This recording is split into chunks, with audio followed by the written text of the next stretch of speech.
साथियों नमस्कार। विश्व गुरु का ज्ञान विश्व शांति अभियान चैनल में आप सभी लोगों का स्वागत है।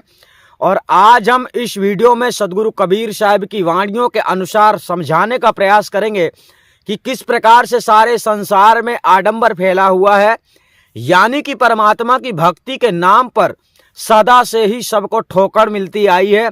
अर्थात जितने प्रपंची गुरुआ संसार में मिलते हैं सब लोग नाना प्रकार के भेष धरते हैं, नाना प्रकार के तंत्र मंत्र योग साधना तप विधि बतलाते हैं परमात्मा की प्राप्ति के लिए। तो सदगुरु कबीर साहब ने इस वाणी में समझाने का प्रयास किया है कि आप लोगों को इस पाखंड रूपी भक्ति यानी कि गलत भक्ति जो कि आपसे करवाई जा रही है सारे संसार के लोगों को, आखिर ज्यादातर मनुष्य जो है तो भक्ति मार्ग में चलते हैं, कोई किसी की भक्ति करता है, कोई किसी की भक्ति करता है। तो सदगुरु कबीर साहब ने यहाँ पर भक्तों के बारे में बहुत विशेष बात समझाई है और उसी बात को समझने के लिए और उसी बात को समझाने के लिए इस वाणी में साहब ने बयान दिया है, उसे जानने का प्रयास करते हैं।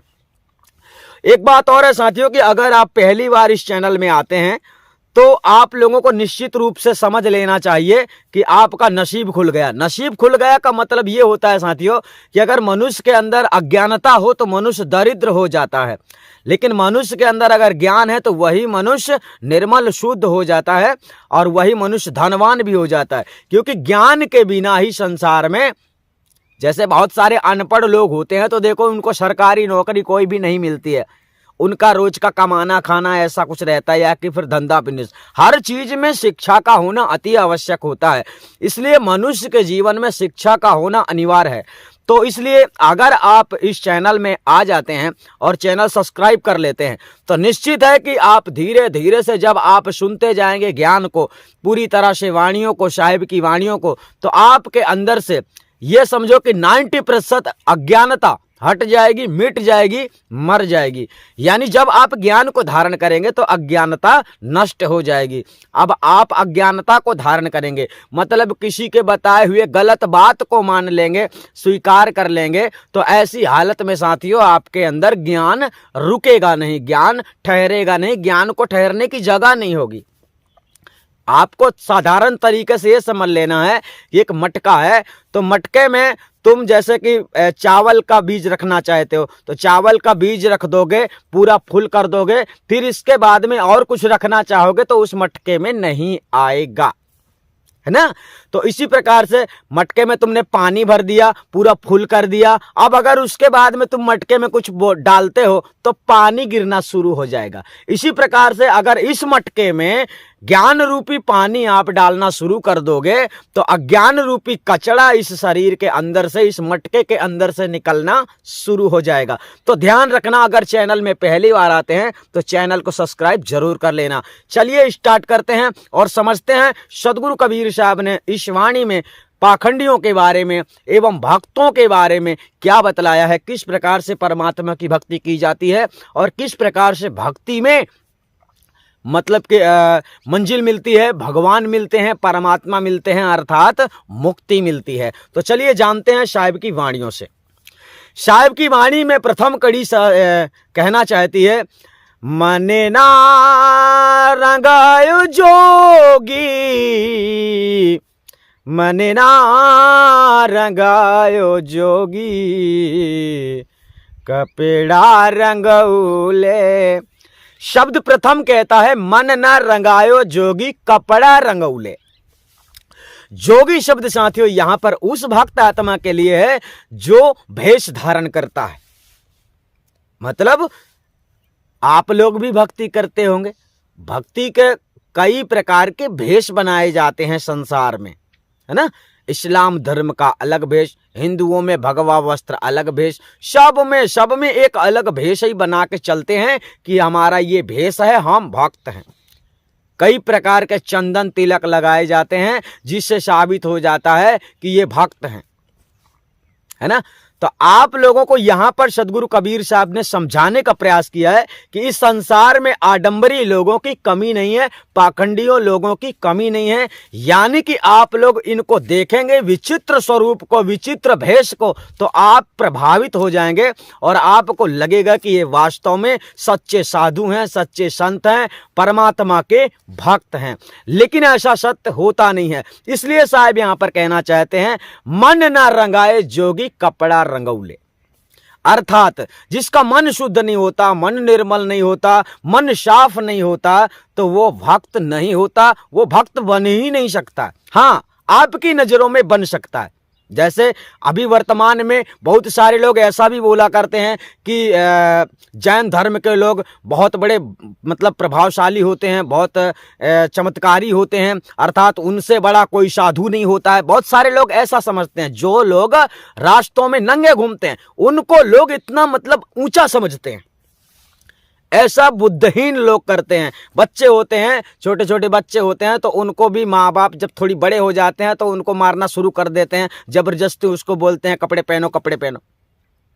ये तो शर्म की बात है। लेकिन चलो उसी प्रकार से बतलाया जाता है कि मन ना रंगाए जोगी कपड़ा रंगौले। कहने का तात्पर्य है कि शरीर में चिन्ह धारण करना, शरीर में कपड़ों को धारण कर लेना और कपड़ों से समझ लेना कि ये साधु है, ये संत है, तो इस प्रकार से आप लोगों के अंदर की एक विचारधारा जो है ये गलत है। यानी अगर आप लोग सोचते हैं कि कबीर पंथ के ऐसे कपड़े होते हैं, जैन धर्म के ऐसे कपड़े होते हैं, हिंदू मुसलमान के भक्तों के ऐसे कपड़े होते हैं, तो ये कपड़ों से किसी की पहचान नहीं होती है। क्योंकि जिसको जो भक्त होता है उसका मन शुद्ध होता है, निर्मल होता है, वो सबसे स्नेह प्रेम रखता है।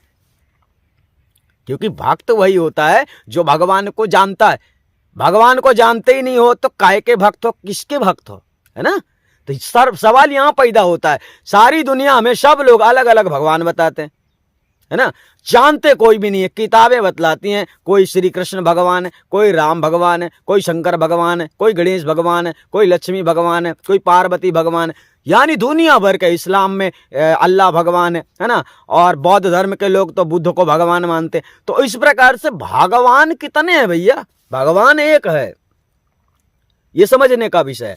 तो उस एक भगवान को ना जानने के कारण लोगों के अंदर इस्लाम धर्म के लोग हिंदू धर्म से तर्क वितर्क रखते हैं। यानी नाना प्रकार के सभी धर्मों के लोग अपने को बड़ा और दूसरे को छोटा समझते हैं। ऐसा क्यों? क्योंकि ज्ञान नहीं है, अज्ञानता भरा हुआ है, यानी भेष का पाखंड उनके अंदर चल रहा है ना। तो सदगुरु कबीर साहब यहां पर समझाना चाहते हैं कि मन ना रंगाए जोगी कपड़ा रंगौले। अब कपड़ा रंगौले शब्द यही आ गया कि जैसे जैन धर्म में भी हमने अभी आपको बतलाया कि कपड़े पहनते ही नहीं है, नंगे ही घूमते, है ना। तो ये उनकी शिक्षा है, उनका ज्ञान है, उनकी तपस्या है, उनका मार्ग है, ये एक भेष है उनका कि हम भक्त हैं।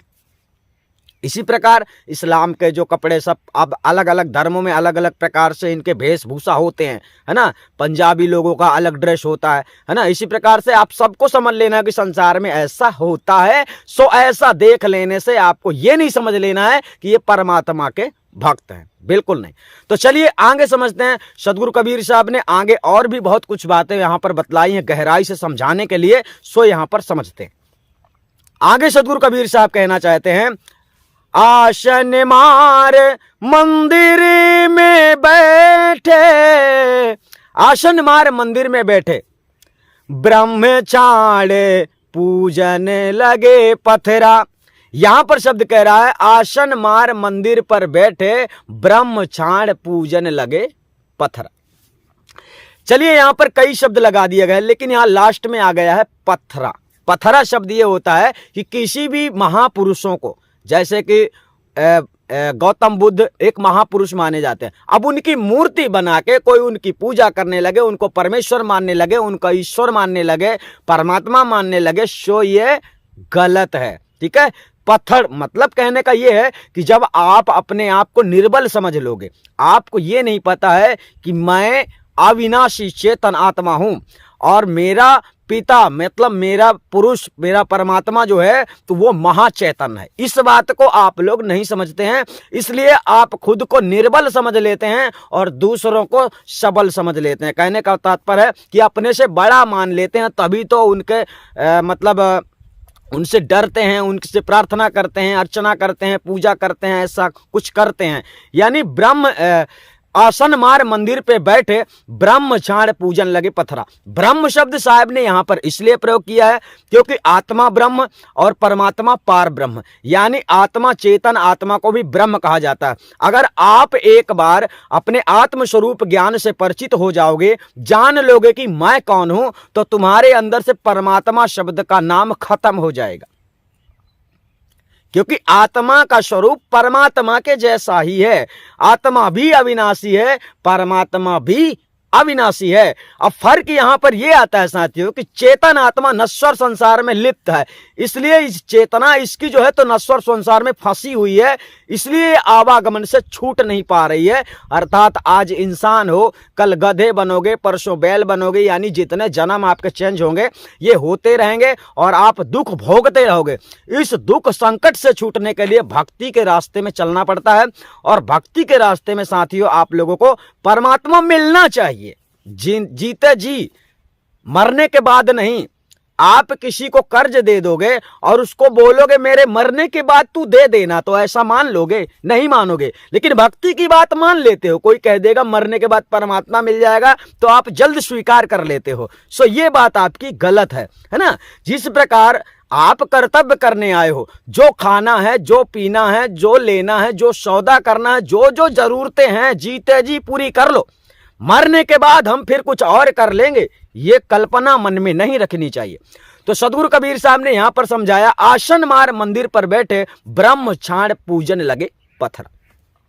कहने का तात्पर्य यह हुआ कि जितने लोग परमात्मा को, कोई जल तीर्थों में जाते हैं, जंगलों में जाते हैं, नाना प्रकार के मतलब दृश्य देखने के लिए संसार में बने हुए हैं पर्यटक, बहुत सारी चीजें, दैविक स्थल, तो ऐसी चीजों, ऐसी जगहों में लोग परमात्मा की खोज में तपस्या, मतलब बहुत सारे लोग, आपने देखा होगा कि कुंभ के मेलों में नाना प्रकार के साधु संत जो है तो इकट्ठे होते हैं और नाना प्रकार के आडंबर करते हैं, जिससे लोग प्रभावित हो जाते हैं और लोग देखने लगते हैं। चमत्कार में मतलब बहुत सारे साधु संत चमत्कारिक भी होते हैं, तो उसमें से लोग प्रभावित हो जाते हैं।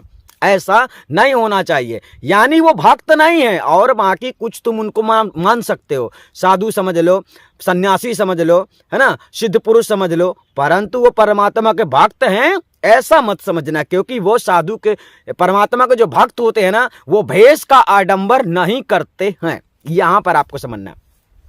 तो यहां पर आसन मार मंदिर पे बैठे ब्रह्मचाण पूजन लगे पथरा। एक शब्द तो यहां पर आता है आसन मार। आसन मारने का शब्द यहां पर इसलिए प्रयोग किया गया है क्योंकि बहुत सारे लोग दुनिया में ध्यान करते हैं और ध्यान करके परमात्मा के भक्त होने का दावा करते हैं। मतलब ध्यान करके परमात्मा, आसन मार मंदिर पे बैठे, मंदिर शब्द लगा दिया गया। बोले तो कहते हैं ना कि तेरे पूजन को भगवान बना मन मंदिर आलीशान, है ना। तो मन मंदिर को छोड़ दो, आप कहां जाते हैं? कहीं एकांत जगहों में जाते हैं, एकांत कमरे में जाते हैं। कोई भी व्यक्ति जब ध्यान करता है तो उसे एकांत जगह की आवश्यकता पड़ती है।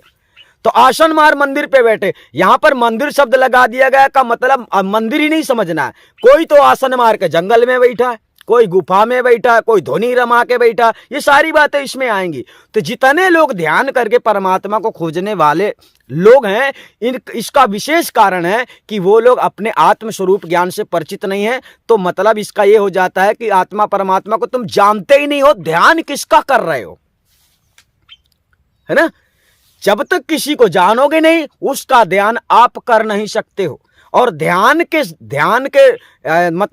स्थिति में जब आप ध्यान में बैठे होते हैं, तब आप जो कुछ भी देखते हैं तो उसको साहिब कबीर बतलाना चाहते हैं कि वो सब कुछ माइक चमत्कार है। यानी ये सब नश्वर संसार में रहित है, नश्वर संसार में समाया हुआ है, जो प्रकट होता है। यानी शरीर में आप बैठोगे तो आपको ज्योति स्वरूप के भी दर्शन हो सकते हैं, अनहद की धुनें भी सुनाई दे सकती हैं, कोई शक्तियां भी आपको दृश्यमान हो सकती हैं, मतलब दिखाई पड़ सकती हैं, और आपको अनंत भौतिक दुनिया दिखाई पड़े आपको, और मतलब बहुत सारी चीजें ऐसी दिखाई पड़े जिसकी आप कल्पना ना करें।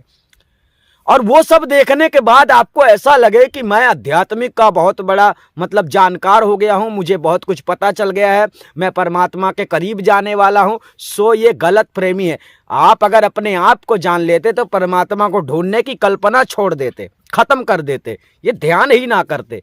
पर आपको ऐसा गुरु नहीं मिलता है, इसलिए आपको ऐसा पता नहीं चलता है। तो साथियों, जिसे सच्चा सतगुरु मिल जाता है उसे परमात्मा आत्मा का स्वरूप ज्ञान हो जाता है और वो मनुष्य परमात्मा का सच्चा भक्त माना जाता है।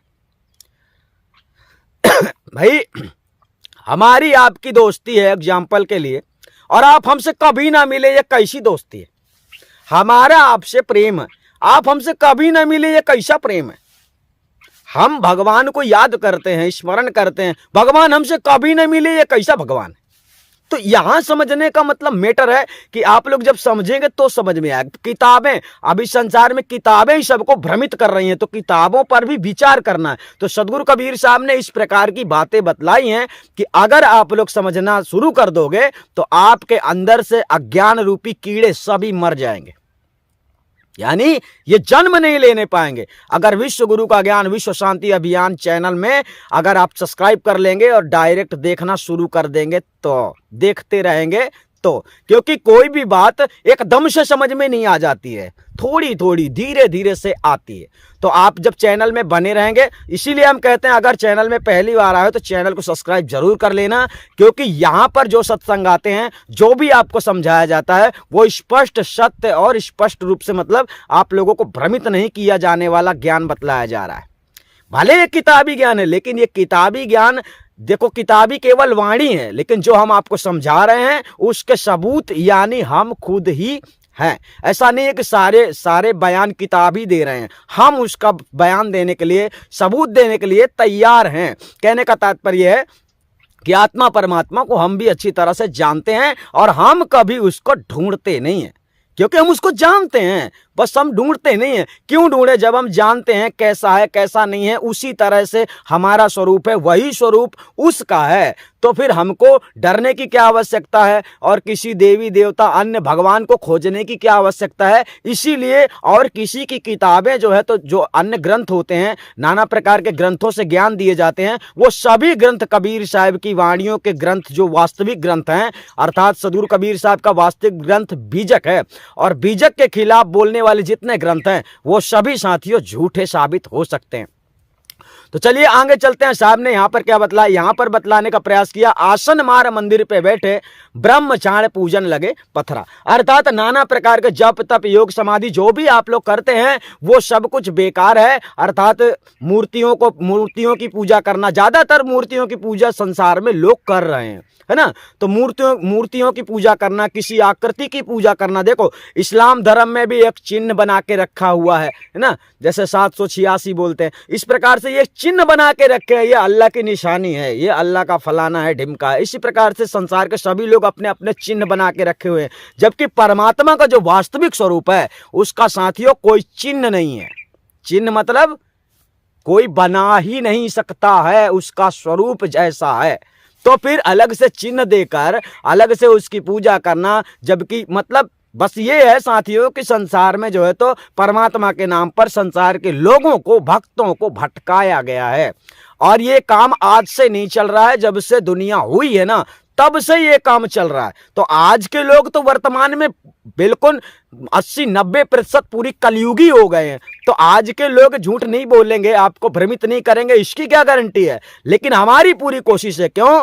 क्योंकि हम जगत प्रेमी चंद्रदेव माने जाते हैं। कहने का तात्पर्य है कि हम आपसे कभी भी झूठी बातें नहीं शेयर करेंगे। चलिए आगे चलते हैं। साहब ने आगे शब्दों में क्या कहा है उसे भी समझने का प्रयास करते हैं। आगे शब्द कहता है, कनेवा फड़ाए जोगी जटेवा बढ़ौले, दड़ेबा बढ़ाए जोगी होई गए बकेरा। यहां पर शब्द कह रहा, कनवा फड़ाए जोगी जटवा बढ़ौले, दड़वा बढ़ाए जोगी हुई गए बकरा। कहने का तात्पर्य यहाँ पर आपको यह समझना चाहिए, कनवा फड़ाए, कनवा फड़ाने का शब्द यहाँ पर आता है कानों में कुंडल धारण करना, कान को छेद करना, और ऐसी कई बातें बहुत सारे साधुओं में आपने देखी होगी। यहाँ पर साहब ने सर्वत्र पाखंडियों के बारे में बोल दिया है। तो अब एक आदमी का विषय नहीं चलता है। बहुत सारे लोग कान में हड्डी पहनते हैं, ऐसा कान मतलब कान के अंदर छेद करते हैं, हड्डियां पहनते हैं कान में, नाक में, जाने कहाँ कहाँ पहनते हैं, उनको जैसा बताया जाता है जैसे उनके गुरु लोग। तो यहाँ पर साहब कह रहे हैं कोई कोई तो कानों में कुंडल पहनता है, यानी कि कान तो बहुत सारे लोग छिदवाते हैं, परंतु जो भेष धारण करने के लिए कान में छेद करते हैं, भेष धारण करने के लिए, मतलब परमात्मा के भक्त होने के लिए।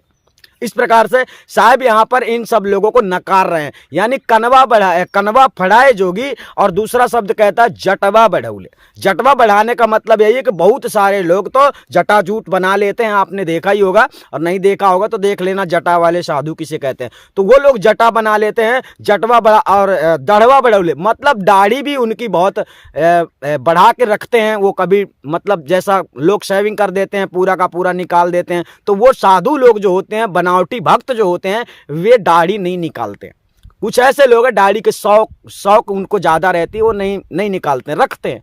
तो कुछ ऐसे मतलब पोजीशन बना लेते हैं जिससे ऐसा पता चलने लगता है कि ये साधु है, ये बाबा है, ये भक्त है, और ये ऐसा है वैसा है ना, जो भी आपको मतलब देखने में ऐसा प्रतीत होने लगता है कि ये साधु है ना। सो ऐसे भेष को देखकर आपको नहीं समझना है कि परमात्मा उसी भेष के अंदर चोर हो सकता है, उसी भेष के अंदर डकैत भी हो सकता है, और उसी भेष के अंदर आपको हानि पहुंचाने वाला शत्रु भी हो सकता है। ये कलयुग चल रहा है, इसलिए इस बात को समझने का प्रयास करना है। आगे शब्द कह रहा है दड़वा बढ़ाए जोगी हो ही गए बकरा। बकरा शब्द यहाँ पर इसलिए प्रयोग किया गया है कि आप बहुत सारे लोगों को देखेंगे, जो बकरा होता है, कहने का मतलब बकरी और बकरा होता है, तो बकरा का जो दाढ़ी जब बढ़ती है तो उसके थोबड़े को देख लो, और चाहे उस इंसान के थोबड़े को देख लो जो ज्यादा दाढ़ी पड़ी। इस प्रकार साहब के कहने का एक तर्क यहाँ पर आता है कि ऐसा नहीं करना चाहिए। सो लोग करते हैं, तो यहाँ पर बकरे की पदवी दी गई है उन लोगों को जो साधु का भेष बनाते हैं, जटाजूट बढ़ाते हैं, उनको बकरा शब्द यहाँ पर प्रयोग किया जा रहा है। बकरा शब्द क्यों प्रयोग किया जा रहा है? क्योंकि बकरे की अक्सर बलि दी जाती है, और निश्चित रूप से जितने लोग ये साधु के भेष में घूमते हैं, मतलब ऐसे भेष बनाते हैं जिस भेष का कोई मतलब नहीं है, ऐसे भेष बनाते हैं, मतलब ये अपने स्वार्थ बस संसार को भ्रमित करते रहते हैं नाना प्रकार के भेष बना के, तो इनका बलि चढ़ जाना। कहने का तात्पर्य है कि साथियों, अगर सच्चा भक्त कोई है तो वो आवागमन से छूट जाता है, वो संसार में कभी नहीं आता, अर्थात वो अमर हो जाता है। लेकिन ये ऐसे साधु लोग अमर नहीं होते हैं। बकरों जैसे बकरे की बलि चढ़ती है ना, वैसे ही इनकी बलि चढ़ती रहती है बारंबार। क्यों? क्योंकि ये जिस मार्ग पे चलते हैं, जिस तरह का भेष का आडंबर करते हैं, ऐसा भेष के आडंबर करने वालों को मुक्ति नहीं मिलती, क्योंकि इनको जीते जी मरते दम तक इनको आत्मा परमात्मा का ज्ञान नहीं होता। ये पुनः 84 में चले जाते हैं, मनुष्य जीवन को खो बैठते हैं। यानी जो मनुष्य जीवन का उद्देश्य है वो पूरा नहीं कर पाते हैं, तो किस मतलब का भेष बनाया, है ना। बहुत सारे लोग तो भीख ही मांगने के लिए भेष बना लेते हैं, परमात्मा के नाम पर भीख मांगने के लिए, फिर शर्म भी नहीं लगती, परमात्मा ही के नाम पे मांगते हैं। भला तुम्हारा ऐसा हो जाएगा, तुम्हारा वैसा हो जाएगा, नहीं नाना प्रकार की बातें करके, प्रपंच करके आप लोगों को मोहित कर देते हैं। कभी कभी आपके मन की बात कह देते हैं तो आप लोग भी 150, 200, 500 कुछ भी दे देते हैं, और इस प्रकार से इनकी रोजी रोटी धंधा बिजनेस चलता रहता है, इन्हें कोई तकलीफ नहीं होती है। अगर इनको कोई देना बंद कर दे तो ये पता चले चोरी डकैती करना भी शुरू कर सकते हैं। तो इस स्थिति में यहां पर सदगुरु कबीर साहब समझाना चाहते हैं कि भेष में नहीं जाना। किसी को भेष देख के मत सोच लेना कि अरे ये मतलब डकैती नहीं कर सकता, चोरी नहीं कर सकता, मर्डर नहीं कर सकता, रेप नहीं कर सकता। ऐसा भेष देखकर मत सोचना कि ऐसा वो नहीं कर सकता है, वो कैसा भी कर सकता है, क्योंकि उसका मन जो है निर्मल नहीं है, शुद्ध नहीं है, वो सच्चा भक्त नहीं है, इसलिए वो कर सकता है इस संसार में स्वार्थ के वश, है ना, समय आने पर। तो चलिए आगे चलते हैं। सदगुरु कबीर साहब ने आगे भी अच्छी तरह समझाया, उसे भी जानने का प्रयास करते हैं। शब्द कहता है जंगल में जाए जोगी दुनिया रमौले, काम जराए जोगी हुई गए ही जेरा। यहां पर शब्द कह रहा है जंगल में जाए जोगी दुनिया रमौले, काम जराए जोगी हुई गए हिजरा। कहने का तात्पर्य होता है कि साथियों, एक मनुष्य का जीवन जो होता है, चाहे वो साधु रूप में हो, चाहे संत रूप में हो, चाहे किसी भी रूप में हो, मनुष्य का जीवन, एक स्त्री का जीवन पुरुष के बिना अधूरा होता है, एक पुरुष का जीवन स्त्री के बिना अधूरा होता है। साहिब की शिक्षा के अनुसार साहिब कहना चाहते हैं, हस्ती दंत बिन पक्षी पंख बिन नारी पुरुष बिना, नारी पुरुष बिना। यहां समझना है, वेश्या के पुत्र पिता बिन हीना, ऐसे प्राणी ज्ञान बिना। यहां पर समझाया गया है, यहां पर हमने आपको उदाहरण दे दिया है कि एक मनुष्य का जीवन, वो चाहे साधु हो, मतलब कहने का साधु किस बात का होता है, कपड़े पहनने का साधु नहीं होता।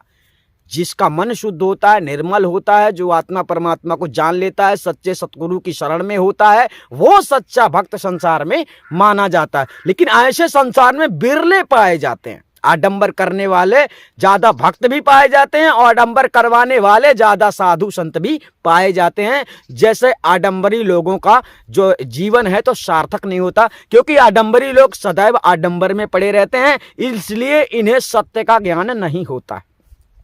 तो यहां पर सदगुरु कबीर साहब ने कहा, जंगल में जाए जोगी, जंगल में जाए जोगी, धुनिया रमौले, काम जराए जोगी होई गए हिजरा। हिजड़ा शब्द किसको बोला गया है? हिजड़ा शब्द साथियों उसको बोला गया है जो कि किन्नर होते हैं। कहने का तात्पर्य, ना तो वो स्त्री माने जाते हैं और ना ही वो पुरुष माने जाते हैं। ऐसा स्थिति किसके लिए बतलाया जाता है? जो लोग भक्ति तो करते हैं, परंतु क्या करते हैं? शादी नहीं करते हैं। भक्ति वो करते हैं परंतु वो शादी नहीं करते। ऐसे कौन लोग होते हैं? जो सन्यास ले लेते हैं। भक्ति के मार्ग में कोई भी संसार का व्यक्ति अगर सन्यास लेता है तो भक्ति मार्ग में वो सफल नहीं हो सकता है। यहां समझने का विषय, क्योंकि आप जब घर से बाहर निकलते हैं, सन्यास ले लेते हैं, मान लीजिए आपकी शादी हो गई है, आपने सन्यास ले लिया, तो आपका धर्म वहीं से खंडित हो जाता है। आप भक्ति करने के काबिल बचते ही नहीं हैं। इसलिए संसार में सबसे बड़ा आश्रम गृहस्थ आश्रम को बतलाया गया। कहने का तात्पर्य है कि माया से भागना नहीं है, माया से संघर्ष करना होता है। माया छाया एक सी बूझे बिरला कोय, भगता के पीछे पड़े सन्मुख भागे सोए। कहने का तात्पर्य होता है कि अगर माया का सामना करोगे सामने से खड़े होके, तो वो खुद भागने का फिर भागने का कोशिश करेगी। वो जब सामना करने के लिए तैयार हो जाओगे तब, और पीछे भागोगे ना, उसको देख के भागोगे, माया को देख के, तो वो तुमको पीछे दौड़ेगी कि तू भाग कहां रहा है, मैं तो तेरे साथ ही हूं। कहने का तात्पर्य, बहुत सारे लोग घर छोड़ देते हैं, मतलब इस परेशानी को देखकर, 4 बेटियां हैं, 2 बीबियां हैं, या कि 1 बीबी है, माता पिता है, मैं क्या करूं, मेरे पास धन दौलत नहीं है। ऐसी अवस्था में जंगल पकड़ लेते हैं, चलो अपनी होगा जो होगा देखा जाएगा, सन्यासी बन जाते हैं। ऐसे ऐसे सन्यासी ये भक्त होंगे, ये धर्म इनका खंडित हो जाता है, तो जान बचा के भागे माया से। तो माया ऐसे लोगों को जमीन में भी गड़ जाए ना तो उसको भी उखाड़ के फिर परेशान करती है। माया वो चीज है।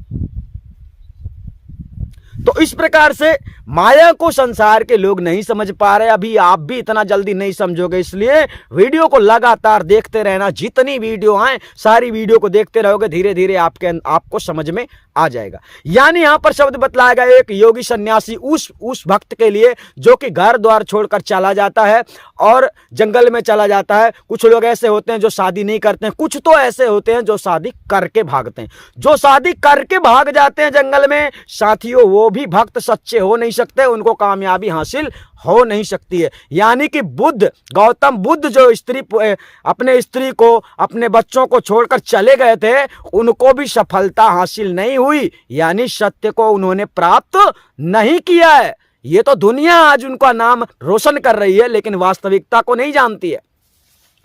वास्तविकता मतलब ये होता है कि जीवन का उद्देश्य जो करने के लिए हुआ है, वो मार्ग गौतम बुद्ध को भी प्राप्त नहीं हुआ है, क्योंकि उनका दृष्टांत ही सब कुछ ऐसा बतलाता है।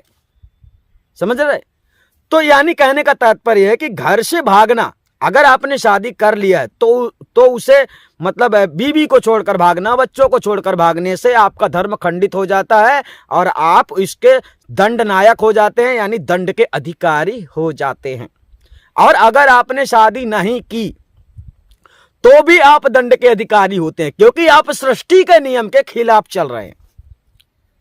भाई कानून होता है। अभी आपके यहां लॉकडाउन लग जाएगा और लॉकडाउन को नियम का पालन नहीं करोगे तो लाठियां घलेंगी, हाथ पैर तोड़ दिए जाएंगे, पता नहीं क्या होगा। इस प्रकार से संविधान होता है। इस संसार को चलाने वाले ने एक विशेष संविधान बनाया है।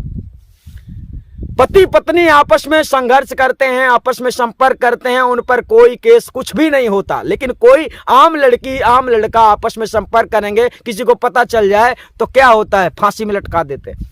बहुत कुछ होता है।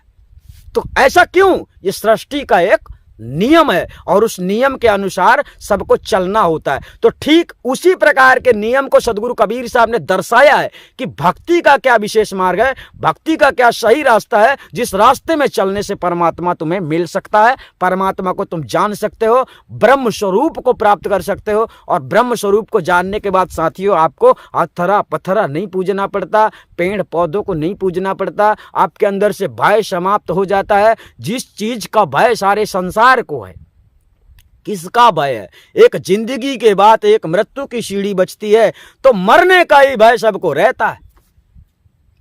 लेकिन जिसे आत्मज्ञान हो जाता है उसे मृत्यु का भय समाप्त हो जाता है। तो यहां पर सदगुरु कबीर साहब ने बताया, जंगल में जाए जोगी धुनिया रमौले। ऐसे बहुत सारे साधुओं को आपने देखा होगा जो जंगल में रहते हैं और वो दुनिया रमा के बैठे रहते हैं, नाना प्रकार के प्रपंच करते हैं, लोग उनका सपोर्ट करते हैं। ये मतलब अंधे लोगों का काम है, जो कि वो लोग जानते हैं कि ये भक्त है ना। मान लीजिए हमारे यहाँ पे आज से 1.5 साल पहले 2 साल पहले एक साधु आया था, यानी यहाँ पर नांदो गांव है, यहाँ पर थोड़ा सा मतलब यहाँ से 4 किलोमीटर दूर है, 2-3 किलोमीटर। तो यहाँ पर एक साधु आया था, उसने पता नहीं करोड़ों रुपए यहाँ पर खर्चा करवा दिए लोगों के, पब्लिक के। क्यों? क्योंकि उसको लोग भक्त समझ रहे थे, चमत्कारिक समझ रहे थे। लोगों को किसी को भी फायदा नहीं हुआ, जिससे हुआ घाटा हुआ। घाटा क्या? आना जाना खाना पीना है ना, जो भी हुआ घाटा ही हुआ। तो ये लोग क्या करते हैं, नकली पाखंडी, ये कुछ नहीं करते हैं, आप लोगों को बर्बाद करने के चक्कर में भेष बना लेते हैं और आप लोगों की तरह ही करते रहते हैं। तो यहां पर समझने का विषय यह है कि आप लोग अगर ऐसे साधु संतों, ऐसे पाखंडी आडंबरी साधुओं से दूर रहेंगे, इनको समझ लेंगे कि ये साधु नहीं है, तो आप इनके करीब नहीं जाएंगे। ये सभी जितने जंगल में बैठे हैं, मंदिर में बैठे हैं, ये सब छोड़ देंगे। परंतु आप ही लोग इनको मंदिर में बिठा के रखते हैं, बैठो, है ना। आप इनको भक्त समझते हैं, इसलिए इनको मंदिरों में बिठा के रखते हैं। कोई जंगल में बैठा है तो उधर भी जाते हैं, है ना। जो मतलब का है उतना तो देना सही है, मगर जो बेमतलब का है वो भी दे देते हैं। कहने का तात्पर्य है कि वो बोल दिया। बातें ऐसी हैं कि देखो, जंगलों में ऐसे भटकने वाले लोगों के पास कहीं ना कहीं किसी न किसी व्यक्ति के पास सिद्धियां भी होती हैं। जहां पर धुनी रमाई जाती है, धुनी कहीं भी रमाई जाए, अगर आप भी 15 दिन तक कहीं पर भी धुनी रमाते हैं, वहां शक्तियों का आवाहन हो जाता है। ये सृष्टि का नियम है। तो आप लोगों को यह नहीं समझना है कि ये साधु ने ऐसा किया और बाबा ने ऐसा किया, ऐसा कुछ नहीं होता है। यानी धुनी आप कहीं पर भी, मान लीजिए आपके घर में कोई विशेष शक्ति आपको परेशान कर रही है, अगर आप 15 दिन तक लगातार, यानी अमावस्या से पूर्णिमा के अंतर्गत अगर आप धुनी वहां पर लगाते हैं, यानी आपके धुनी की जो अग्नि है वो खत्म नहीं होनी चाहिए। और अगर ऐसी धुनी आप लगाते हैं तो वहां पर शक्तियों का आवाहन हो जाता है और वहां चमत्कार होना शुरू हो जाता है। और फिर आपको ऐसा लगता है उसने किया है, उसके पास इतनी ताकत होती, इतना सब कुछ होता तो जंगल में ना बैठा होता, घर में जाके बैठता, घर में सब करता, है ना। तो ये बातें सबके समझ में नहीं आती है। चलिए हटाइए, यहां पर साहब ने बताने का प्रयास किया है कि एक ऐसे महापुरुष भी होते हैं जो जंगल में चले जाते हैं, धुनी रमा कर बैठते हैं। ये साधुओं के लक्षण नहीं है, ये भक्तों के लक्षण नहीं है, ये आडंबरी लोग होते हैं जिनका मन शुद्ध निर्मल नहीं होता। मन शुद्ध निर्मल कब माना जाता है? जब मनुष्य के अंदर ज्ञान होता है, जब उसे पता चलता है कि अपना, जब वो सही निर्णय करने लगता है। जब आदमी गलत पे ऊपर गलत, गलत के ऊपर गलत निर्णय ले रहा है तो वो ज्ञानवान नहीं है ना। ज्ञानवान होने पर मनुष्य गलत निर्णय नहीं लेता है, सही निर्णय लेता है। तो यहाँ पर बात वही है कि एक इंसान का जीवन जो होता है, हमने आपको बताया स्त्री पुरुष के लिए, पुरुष स्त्री के लिए होता है, जन्म ही उस संसार में हुआ है। लेकिन ऐसा होता क्या है कि ये लोग ना इधर के रहते ना उधर के रहते। मतलब जो लोग ऐसा आडंबर करते हैं तो ना उनको इधर का सुख प्राप्त होता है, इधर का सुख मतलब स्त्री का सुख प्राप्त नहीं होता। जब स्त्री नहीं होगी तो ना पुत्र का सुख प्राप्त होगा, ये कुछ भी नहीं होंगे। यानी फिर ये, अब भाई अगर आपकी स्त्री है, आपके बच्चे हैं, तो आप जब बूढ़े हो जाएंगे तो आपको बच्चे पानी देंगे, कुछ भी आपकी जरूरत को पूरा करेंगे। लेकिन आपने शादी ही नहीं की तब क्या होगा, है ना। जब तक होगा घूमोगे फिरोगे भटकोगे मन के अभिमान में कि हम भक्त हैं। इसलिए सदगुरु कबीर साहब ने समझाया है कि इस संसार में अगर कोई भक्ति करता है तो भक्ति के मार्ग में बहुत संभल के चलना पड़ता है। और भक्ति के मार्ग में साथियों मन को निर्मल करना आवश्यक है, ना कि भेष को। समझ गए, तन को कष्ट देने की आवश्यकता नहीं होती है। मन है सारे संसार में शरीर को परेशान करके रखा, मन है इधर उधर घुमाता है, तो मन निर्मल नहीं है, अज्ञानी है मन, इसलिए घुमा रहा है ना।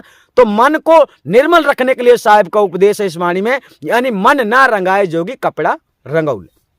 अर्थात कपड़े से अगर आपको पता चलता है, मान लीजिए हमने टी शर्ट पहनी, अब आपको ऐसा लगे ये कपड़े से तो साधु नहीं लगता है ना, तो कपड़े का साधु नहीं होता है, कपड़े का कोई भेष नहीं होता है, कपड़े से ही कोई साधु संत नहीं होता है ना। तो ये समझने का आपको प्रयास करना है, ज्ञान देखना, आपके अंदर विवेक देखना है, मेरी विवेक बुद्धि कैसी है, मेरे अंदर मैं क्या जानता हूं क्या नहीं जानता हूं। इस संसार में तो बहुत सारे लोग ऐसे हैं कि जो नहीं जानते ना उसको भी बोलता है अरे मैं जानता हूं, तेरे से ज्यादा जानता हूं। ऐसी ऐसी बातें बोलना तो है ना। तो यहां पर झूठ बोलने वाला व्यक्ति निर्मल शुद्ध नहीं माना जाता है, सत्य बोलने वाला निर्मल शुद्ध माना जाता है, क्योंकि सत्य ही जो होता है जिसमें द्वितीय भाव नहीं होता है। दूध में अगर पानी डालो तो उसमें दो चीजें हो जाती हैं, लेकिन सत्य में कुछ भी नहीं मिला सकते। सत्य वो चीज होती है, सत्य में अगर कुछ मिला दिया तो सारा का सारा गबड़ सबड़ हो गया। कहने का तात्पर्य आपने हलवा बनाया और हलवों में तुमने 50 ग्राम रेत डाल दी, सारा का सारा बर्बाद हो गया, है ना। तो यहां समझने का विषय है कि आपके भक्ति में क्या क्या, मतलब भक्तों को पहचानना बड़ा इजी है। इस वाणी को अगर आप समझ लेंगे, बहुत सरलता से भक्तों को पकड़ लेंगे, भक्तों को समझ पाएंगे। इस संसार में भक्त कोई भी हो, किसी का भी हो, प्रेम प्रेम होता है और भक्ति प्रेम है, ये ध्यान रखना। भक्ति शरीर के बाहर नहीं होती है, भक्ति शरीर के अंदर होती है। तो अंदर वाले को कैसे रंगोगे भाई, अंदर वाले को पेंट कर सकते हो क्या, अंदर वाले को कपड़ा पहना सकते हो क्या, नहीं पहना सकते ना। तो इसीलिए साहब ने नए नए मतलब बहुत सारी बातें बतलाई हैं। संसार में आए के चलो जगत के रीत, हंस बोलो नम चलो जाओ जगत को जीत। यानी साहब ने क्या बतलाया, इस संसार में संसार के नियम को समझो, संसार के रिवाजों को समझो। और मतलब भाई भक्ति के मार्ग में कुछ रूल अलग होते हैं। तो भक्ति के मार्ग में जो भक्ति का रूल है, संसार में वर्तमान के अनुसार जिस प्रकार तुम चल सकते हो उस प्रकार से चलना अनिवार्य है। यह जरूरी नहीं है कि घंटी बजाना ही है, शंख बजाना ही है, दीप आरती करना ही है, अगरबत्ती जलाना ही है। ये तो सब आडंबर है भक्ति के मार्ग में। भाई आपको काम करना अनिवार्य है, भाई काम नहीं करोगे खाओगे क्या, काम नहीं करोगे कुछ भी नहीं रहेगा, तो आपका दिमाग उल्टा सीधा चलेगा, घूमेगा। बहुत सारे लोग तो लोन लेके मर जाते हैं, फांसी लगा देते हैं, है ना। ऐसे लोन सरकार से लोन लेते हैं, फैक्ट्री खड़ी करते हैं, कुछ भी दुकान धंधा बिजनेस करते हैं, उसमें भी घाटा आता है, फिर पता चलता है लोन हम कैसे देंगे, फांसी लगा के। बहुत सारे लोग, भारत में भी ऐसे कई न्यूज आ चुके हैं, कई जानकारियां आ गई। तो ये सब अज्ञानता का विषय है कि लोग उल्टे कदम बढ़ाते हैं। इसी को साहब कहते हैं बिना विचारे जो करे सो पाछे पछताए, काम बिगाड़े आपनो जग में होत हंसा। तो चलिए आगे जानते हैं सदगुरु कबीर साहब ने यहाँ पर ऐसे लोगों को, जो लोग जंगल में चले जाते हैं, घर द्वार छोड़ के चले जाते हैं और जंगल में जाके ऐसा समझते हैं कि हम तो सन्यासी हैं, हम सच्चे साधु हैं, हम परमात्मा के सच्चे भक्त हैं। लेकिन ऐसे लोगों को साधु साहब क्या कह रहे हैं, हिजड़ा यानी कि किन्नर शब्द का प्रयोग कर रहे हैं। यानी ना तो उसे स्त्री होने का सुख होता है और ना तो पुरुष होने का सुख प्राप्त होता है, ध्यान रखना। तो चलिए आगे चलते हैं, साहब ने आगे क्या बतलाया है उसे भी अच्छी तरह से जान लेते हैं। आगे शब्द कहता है, दाढ़ा मुड़ाए जोगी कपिड़ा रंगौले, गीता बाची के हुई गए लाबोरा। यहां पर शब्द कहता है दाढ़ा बढ़ाए जोगी कपड़ा रंगौले, गीता बाच के हुई गए लबरा। लबरा शब्द बोला जाता है झूठ बोलने वाले को। अब यहां फिर से उसी साधु संतों की बात आ गई जो लोग नाना प्रकार के ग्रंथों की बात करते हैं। अब यहां पर केवल गीता शब्द का नाम लिया गया है, क्योंकि गीता जो है, गीता सार जो है, गीता से जिसमें भागवत करते हैं लोग, इसका प्रपंच जगत में ज्यादा चल रहा है, इसलिए गीता ग्रंथ को साहब ने यहां पर नाम ले लिया है।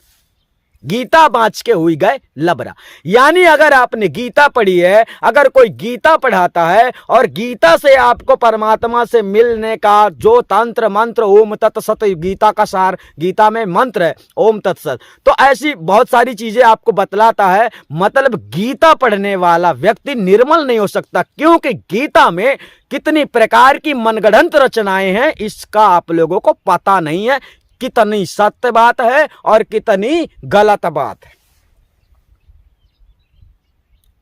ना।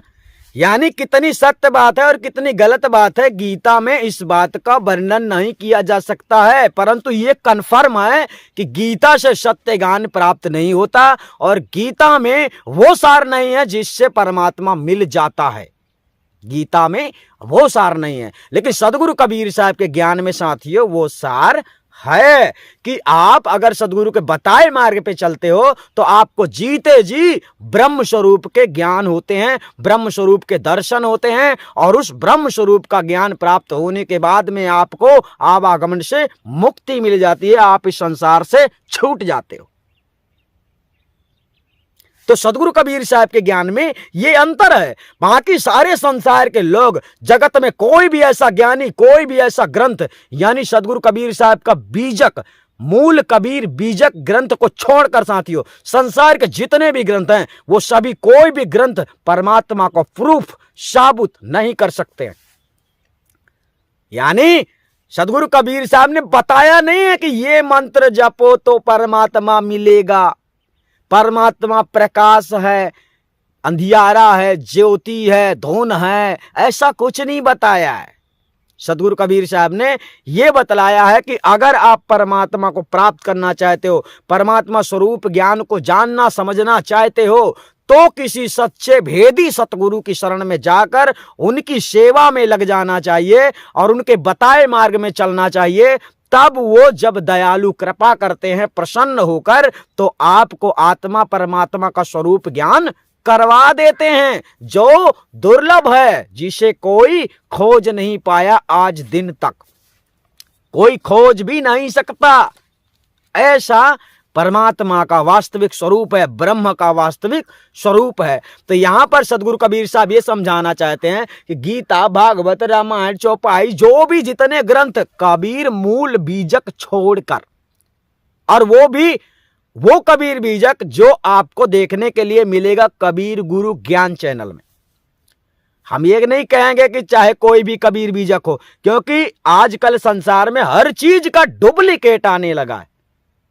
तो हो सकता है आपको बीजक भी मिले डुप्लीकेट, लेकिन अगर आपको असली देखना है तो कबीर गुरु ज्ञान चैनल में आपको जाना है, जिसमें जो हम आपको बतला रहे हैं उसी के अंदर ही उसका ज्ञान है पूरा का पूरा। जैसा हम आपको बतला रहे हैं कि परमात्मा कैसे मिलता है, ठीक वो बीजक भी आपको वही बतलाएगा कि परमात्मा कैसे मिलता है, कैसे आप परमात्मा को प्राप्त कर सकते हो।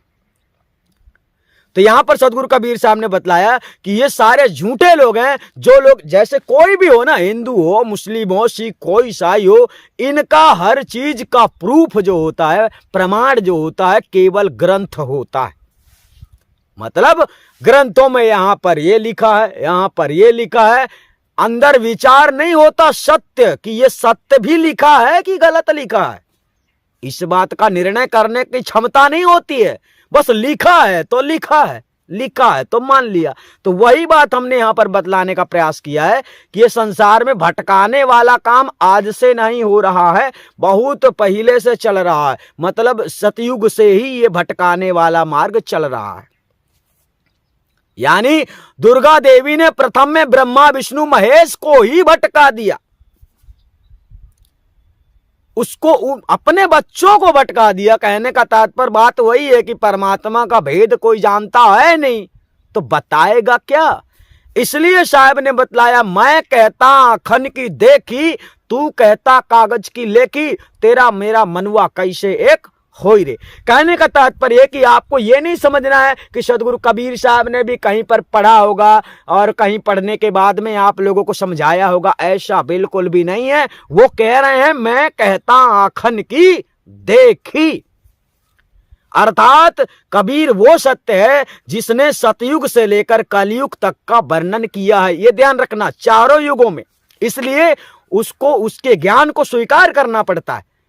सतयुग में उन्हीं का नाम, सदगुरु कबीर साहब का नाम सतयुग में सत सुकृत माना जाता है, और ये है भी। सतयुग में सत सुकृत बनकर आए, और त्रेता में उन्होंने मुनीन्द्र नाम बनकर आए, और द्वापर में उन्होंने करुणामय का नाम धराया, और कलयुग में नाम उनका कबीर कहलाया। तो चारों युगों से जो देख रहा है वही बोल रहा है मैं कहता आखन की देखी। कहने का तात्पर्य सदगुरु कबीर साहब की वाणियों में संदेह करने से आप परमात्मा को प्राप्त नहीं कर पाओगे, लेकिन सदगुरु कबीर साहब की वाणियों पर अगर भरोसा कर लोगे, विश्वास कर लोगे, तो निश्चित है कि आपको परमात्मा मिल सकता है, आपको कामयाबी हासिल हो सकती है। यानी भक्त होना साथियों आसान नहीं है, मन को शुद्ध करना, निर्मल करना आसान नहीं है, ये सरल नहीं है। कपड़े बदल लेना तो बड़ा सरल है, चंदन लगा लेना सरल है, जटा बढ़ा लेना सरल है, क्या है, ये कोई कठिन नहीं है। लेकिन भक्त होना बहुत बड़ा, बहुत कठिन कार्य है, क्योंकि भक्त जो है बातें करने से कोई नहीं हो जाता है। भक्तों के आचरण, भक्तों के लक्षण, भक्तों की विवेक बुद्धि, भक्तों के चाल चलन सब कुछ अलग होते हैं। तो यहां पर समझने का प्रयास करना है। साहब ने यहां पर बतलाने का प्रयास किया है, दाढ़ा मुड़ाए जोगी कपड़ा रंगौले, अर्थात ये आपने देखा ही होगा बहुत सारे जगहों में लोग दाढ़ी बढ़ा लिए, कपड़े रंग लिए, मतलब भगवा वस्त्र धारण कर लिए, भागवत वाचने बैठ गए, बन गए भगवान के वक्ता, है ना।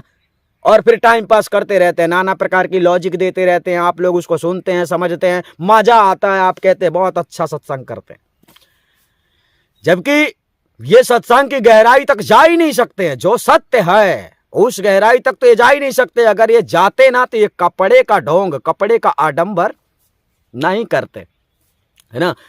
तो चलिए, कपड़े तो मान लो एक धारण करने वाली बात अलग है, भेष धारण करने वाली बात एक अलग होती है, और हमेशा से पहनने वाली बात अलग होती है। कोई हमेशा मान लो सफेद वस्त्र पहन रहा है, कोई हमेशा लाल वस्त्र धारण करना साथियों कोई शौक से धारण नहीं कर सकता है। लाल वस्त्र, भगवा वस्त्र, कुछ ऐसे वस्त्र होते हैं जिनको साथियों भेष धारण करने के उद्देश्य से ही पहना जाता है, वरना कोई शौक से उसको हमेशा नहीं पहनता, एक दो दिन पहनेगा।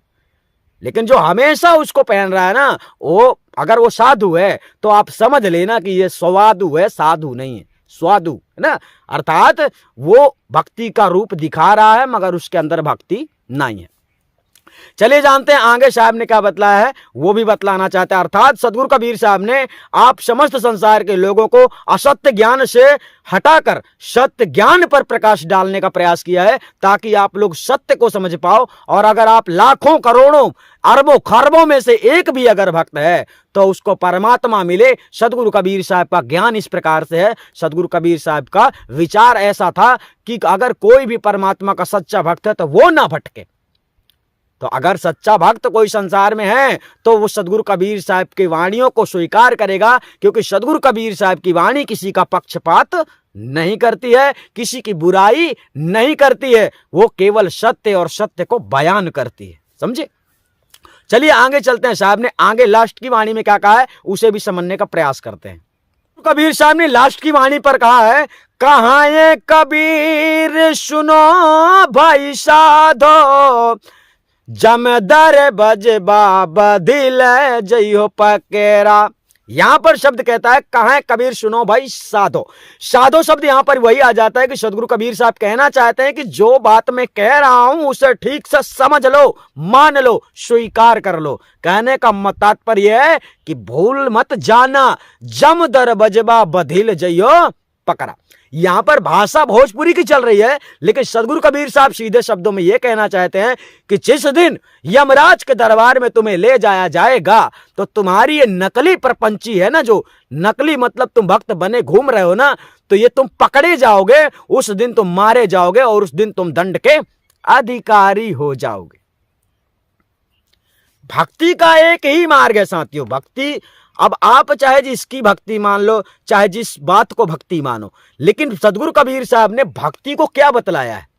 अगर आप भक्त हैं, भक्त मानते हैं अपने आप को और भगवान को नहीं जानते, परमात्मा को नहीं जानते, परमात्मा को नहीं देखा है ना, परमात्मा को अगर तुम देख लिए होगे ना, तो हम निश्चित रूप से कहते हैं कि ना तो तुम ध्यान करोगे, ना जप करोगे, ना तप करोगे, ना सुमिरन करोगे, ना कुछ करोगे परमात्मा के लिए, जब तुम परमात्मा को जान लोगे। और जब तुम परमात्मा को नहीं जानोगे तो अगरबत्ती भी लगाओगे, घंटी भी बजाओगे, शंख भी बजाओगे, यानी नाना प्रकार के आडंबरों में लगे रहोगे और ऐसा ही करते करते दम तोड़ दोगे, परमात्मा नहीं मिलेगा। तो सदगुरु कबीर साहब का ज्ञान में, इनका साहब का ज्ञान ऐसा नहीं है कि भाई ये मंत्र का जाप कर तो मरने के बाद मोक्ष मिलेगा, मरने के बाद परमात्मा मिल जाएगा, ऐसा साहब का ज्ञान नहीं है। साहब का ज्ञान तो ऐसा है कि पलक झपकते ही आपको परमात्मा के दर्शन हो सकते हैं, परमात्मा को तुम पहचान सकते हो, जान सकते हो कि कैसा है हमारा वो रब जो अविनाशी है, जिससे जगत प्रपंच सब कुछ उत्पन्न हुआ है। कहने का तात्पर्य है कि परमात्मा से आत्मा और आत्मा से जगत प्रपंच उत्पन्न हुआ है। अब यहां सारे संसार में क्या है, अज्ञानी लोग भरे हुए हैं। कोई तो आत्मा को ही परमात्मा बताने लगता है, बहुत सारे लोग बतलाते हैं। अरे बाप ही बेटा नहीं होता और बेटा ही बाप नहीं होता है, फर्क यहां समझना है। हर किसी का सीनियर होता है, इस प्रकार आत्मा का सीनियर परमात्मा माना जाता है, आत्मा से बड़ा परमात्मा माना जाता है। आत्मा तो सिर्फ एक वचन मानी जाती है, समझ गए। तो इस प्रकार से साहब ने यहां पर समझाने का प्रयास किया है कि जितने भक्त भक्ति करने वाले हैं, अगर भक्ति तुम सही तरह से करना चाहते हो, सदगुरु कबीर साहब के बताए मार्ग पे चलकर आप लोग भक्ति मतलब अपने जीवन का जो उद्देश्य है भक्ति का, मतलब भक्ति में समय देते क्यों हो। अब तुम सोचो मैं भक्ति करता हूं नोटों की वर्षा होगी, ऐसा होने वाला नहीं। तो भक्ति का एक मार्ग ये है कि मैं शांति चाहता हूं, इस संसार से छूटना चाहता हूं। और ऐसा नहीं है कि आप भक्ति करते हैं तो आपके सामने समस्याएं खड़ी नहीं होंगी।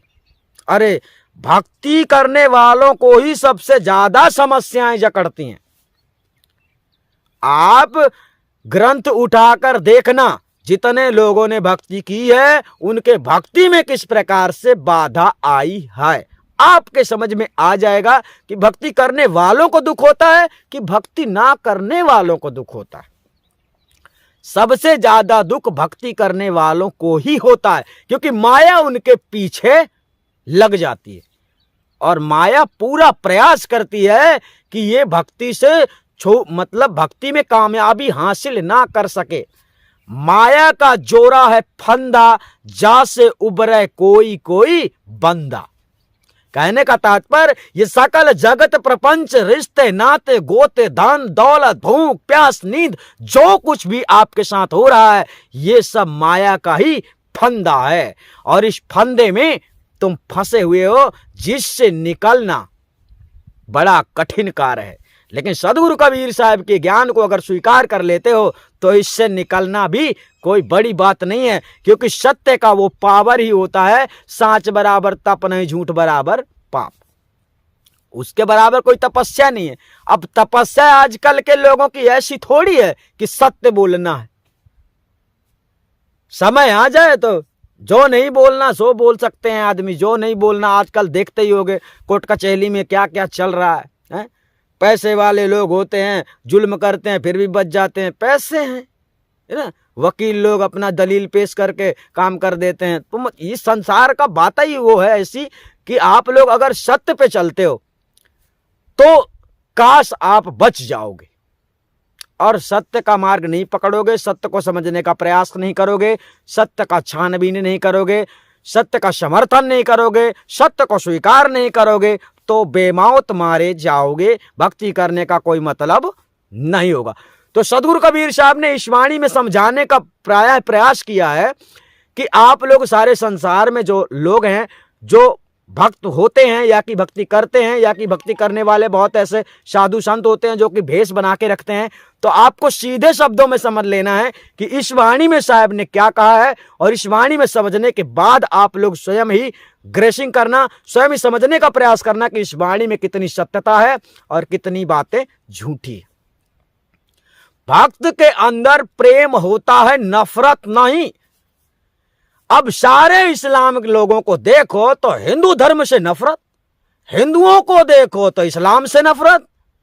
ये नफरत की आग में जल रहे हैं, इनके अंदर भक्ति होगी तो भक्ति का विशेष रहस्य ना जानने के कारण, भक्ति तो प्रेम होती है, तुम्हारे अंदर नफरत क्यों पली है भाई, है ना। तो सदगुरु कबीर साहब ने जिस प्रकार समझाया है, उन्होंने पक्षपात को खत्म करते हुए सबको मानव में एकता लाने के लिए उन्होंने जो विशेष सत्य ज्ञान दिया है, अर्थात विश्व गुरु का ज्ञान विश्व शांति अभियान चैनल में आप समस्त संसार के लोगों को ऐसी शिक्षा दी जा रही है और ऐसी शिक्षा दी जाएगी जिससे आप लोग समस्त जगत के लोग जाग जाएंगे, एक हो जाएंगे। ये लड़ाई झगड़ा, आपस का टेंशन, विरोध खत्म हो जाएगा। इसलिए इस चैनल का नाम रखा गया है विश्व गुरु का ज्ञान विश्व शांति अभियान।